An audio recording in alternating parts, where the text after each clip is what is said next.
സൗദിയിലെ ലുലു ഗ്രൂപ്പ് നേരിട്ട് സമാഹരിച്ച് വിൽപ്പനയ്ക്കെത്തിച്ച തായ് ഉൽപ്പന്നങ്ങളുടെ പ്രദർശനം കാണാൻ തായ്ലാന്റ് വാണിജ്യ മന്ത്രി എത്തി. സൗദിയിൽ ഔദ്യോഗിക സന്ദർശനത്തിനെത്തിയ മന്ത്രി മുറബ ലുലുവിൽ ഒരുക്കിയ മേളയാണ് സന്ദർശിച്ചത്. തായ്ലാന്റ് ഉൽപ്പന്നങ്ങൾ സൗദിയിൽ പരിചയപ്പെടുത്തുന്നതിന്റെ ഭാഗമായാണ് മേള.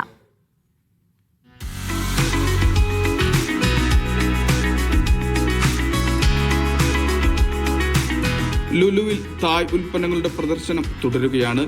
ലഭ്യമാകുന്നത് ലുലു ഗ്രൂപ്പ് നേരിട്ട് സമാഹരിച്ച ഉൽപ്പന്നങ്ങളാണ്. ഒരുക്കിയിട്ടുള്ളത് വിപുലമായ പ്രദർശനവും വിപണനവുമാണ്. മേള സന്ദർശിക്കാനായാണ് തായ്ലാന്റ് വാണിജ്യമന്ത്രി സുഫാജി സുത്തുംപുൻ റിയാദിലെ മുറബ ലുലു ഹൈപ്പർ മാർക്കറ്റിലെത്തിയത്. കൂടെ സഹമന്ത്രിയും മേളക്കെത്തി. 25 അംഗ തായ് പ്രതിനിധി സംഘവും പ്രദർശനം സന്ദർശിച്ചു. Saudi Lulu hypermarket director Muhammad Haris, director Syed Abdul Anees തുടങ്ങിയവർ സംഘത്തെ സ്വീകരിച്ചു. തായ്ലാന്റും സൗദിയും തമ്മിലുള്ള വ്യാപാര ബന്ധം കൂടുതൽ ശക്തിപ്പെടുത്തുന്നതിന്റെ ആവശ്യകത മന്ത്രിസംഘവുമായി ലുലു പ്രതിനിധികൾ ചർച്ച നടത്തി.